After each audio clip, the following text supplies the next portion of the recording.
Muri irya minsi Yesu yabwiye abigishwa biwe ati ngira ibwirizwa ryanje nimukundane nk'uko nabakunze.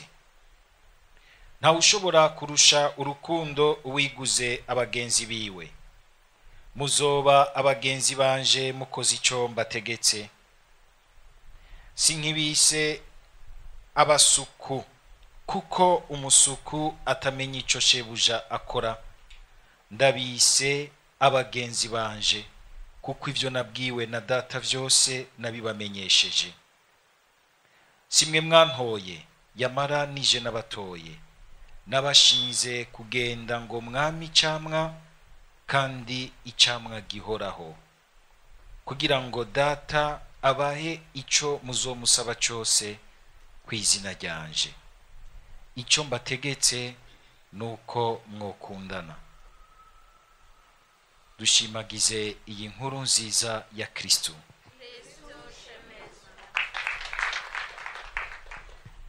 Turabandanya tuzirikana uko Yesu atwumvisha ingene agakunda abantu biwe.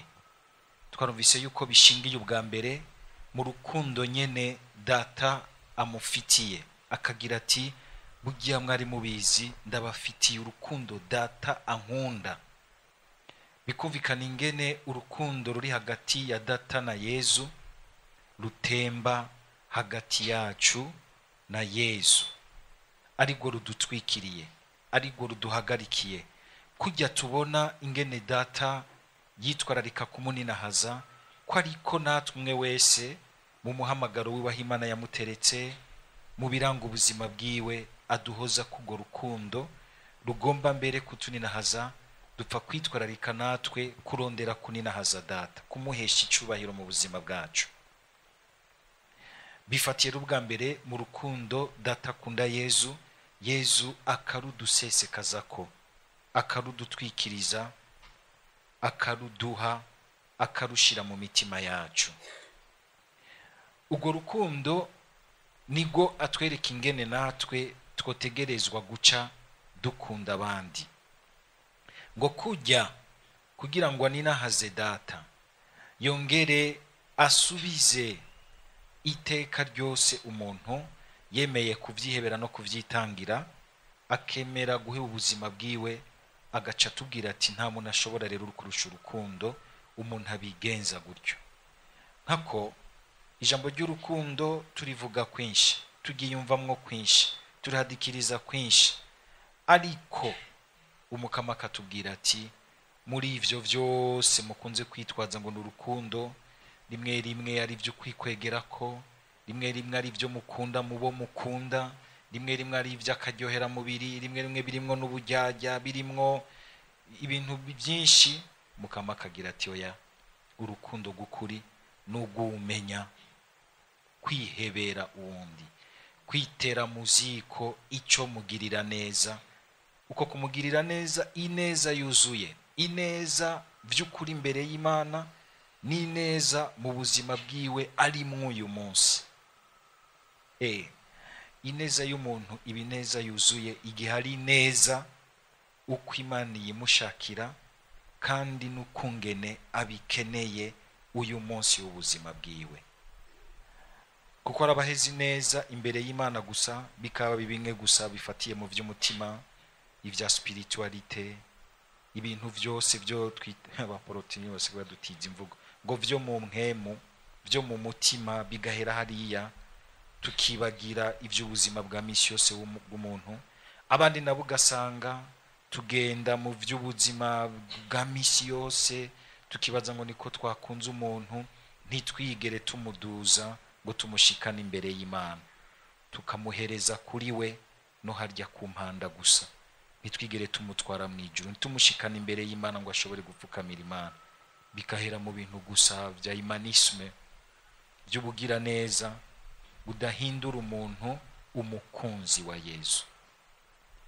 Gukundana urukundo rudutuma dushobora twese kuninahaza Yesu, agacika uwo duhurirako, agacika ipfundo ripfundika urukundo rwacu rugakomera muri we.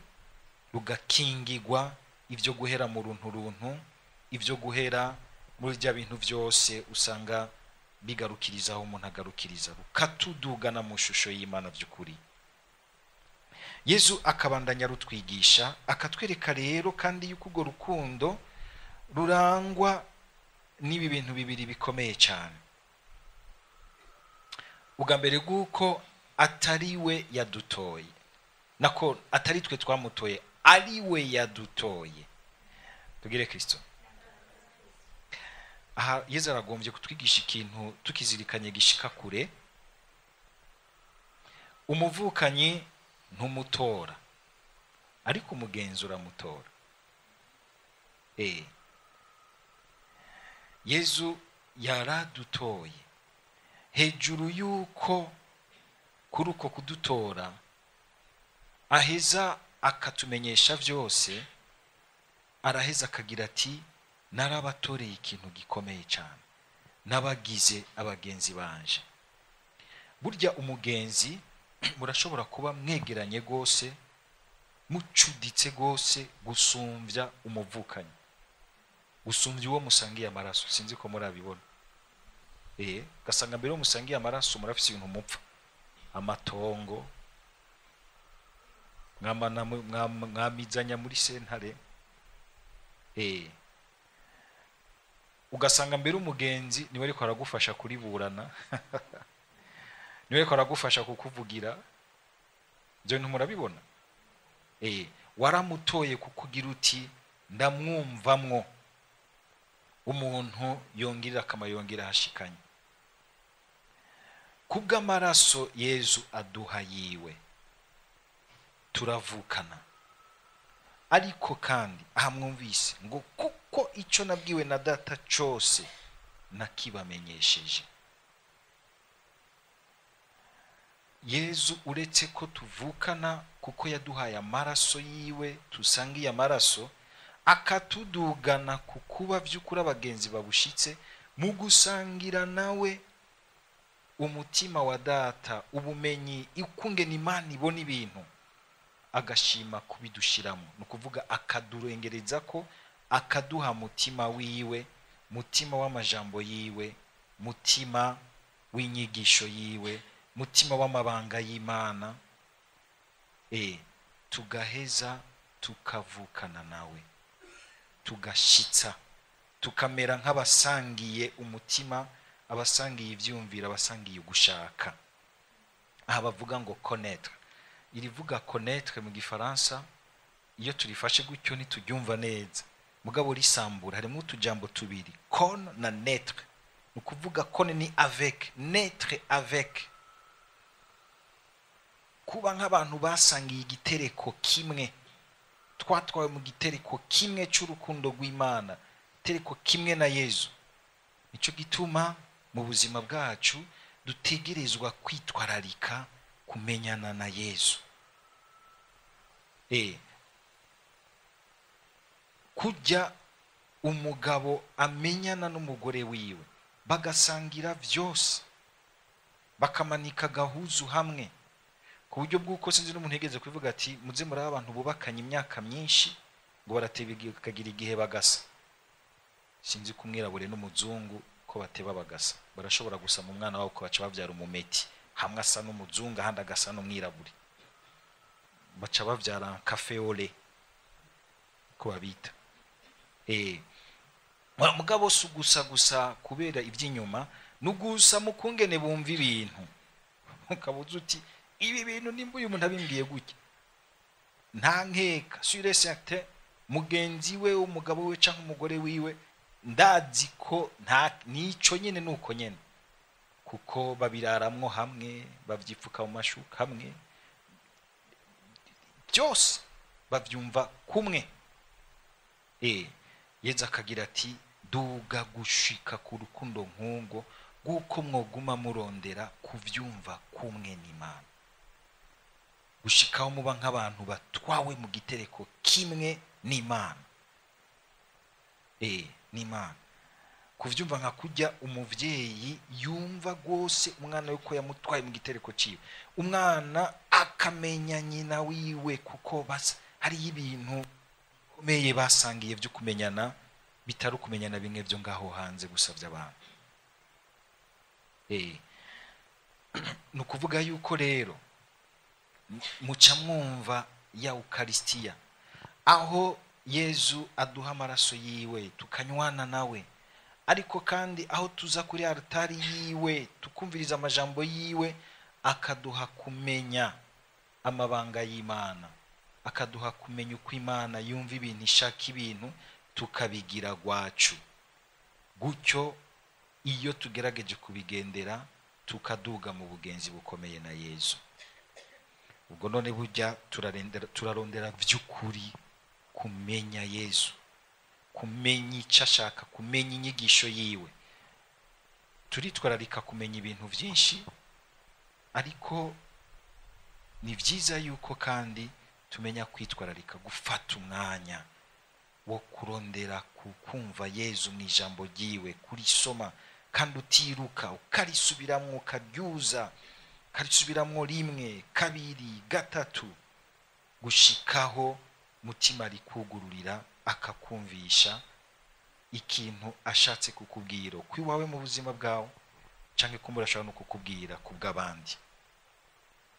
Ajewe ntegerezwa ko amanaja imbere yanyu nabanje kumvira icumu kamambwira ubwanje mu ijambo, nikindi ambwira kubw'umuryango wose, ico ntegerezwa kubazanira. Aha ndiho umuntu asanga atakiri mu bugenzi na Yesu, agasigara ari mu bugenzi ideologique gusa bw'iciyumviro, ntabe mu bugenzi existentiel bwo kubaho kwa misi yose. Hamwe hazi ibintu kavuga uti aha nta bugenzi bwa Yesu burimo, aha ni nabigira uko ndatakaza ubugenzi na Yesu. Hari umugore arabiyita ngo nabagenzi ba Yesu, les amis de Jésus. Uyu munsi twese umukama kagira ati murabagenzi banje, kuko ivyo nabwiwe na data vyose narabibahaye. Mbere n'ubugenzi bwacu bukamera nk'uko ubugenzi bw'abantu barondera kwiheberanirana mu rukundo. Ukamugira uti umugenzi norazwi ishinga nuko ego amerewe neza, atunganiwe imbere y'Imana no muri ubu buzima. Nturabe ivy'ubu buzima gusa, gerageza urondera inzira yuko muduga imbere y'Imana. Ntuhere mu vy'Imana gusa, gerageza urabe yuko no mu vy'ubuzima bwa misi yose atunganiwe. Ahandi ho bica bicika canke de l'humanisme canke du spiritualisme, gasanga ari ahantu umuntu utamutwikiriza urukundo rwuzuye, utagwakira wenyene mu buryo bwuzuye canke ngo umutwikirize urukundo rwuzuye. Suko menga muri vyose woshobora kucumumarira vyose, oya, ariko mu vy'umumarira umuha ikintu ciza kizirikanywe imbere y'Imana no muri ubu buzima uhambije. Donner le meilleur de soi-même.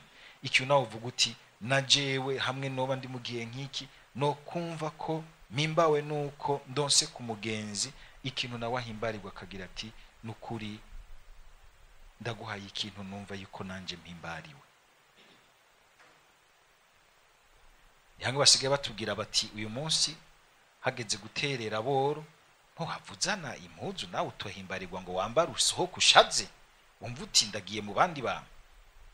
Gasanga uzanye impuzu wateye kwibiremo ibinyotera ati bon mu bisanzwe umugize nka poubelle, bon biriko biruzuriza ubusa kabati kanje bihebe bariya bibishwe kabaje kuvyambara.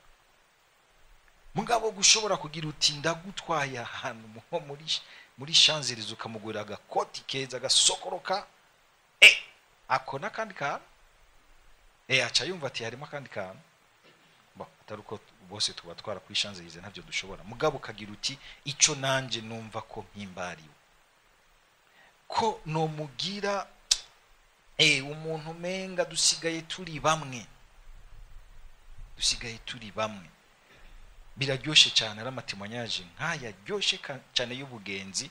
Ushaka gusanga abantu batanguye umenga abantu bakoreranira ibintu n'abasuku mugabo ugasanga barabaye abagenzi. Ciye ndavyibuka ico kintu c'amakimpimbari iyo ndakigarutseko, twarigeze gukoresha umukozi wo mu nzu muhira, kubera ukungene yari umuntu mwiza, tukamwiyumvamwo, akadukunda, tukamukunda.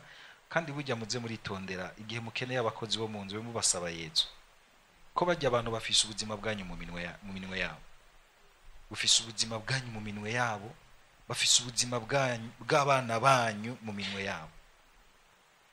Mbere murambona yuko abana benshi muzosanga bafise ibintu byabinjiyemwo bizokama bibabaranga mu buzima bwabo, kubw'indero bajya abakozi bamarana umwanya munini w'ubuzima bwabo mbere gusumba mwebwe abavyeyi babo. Ibyo bintu muhora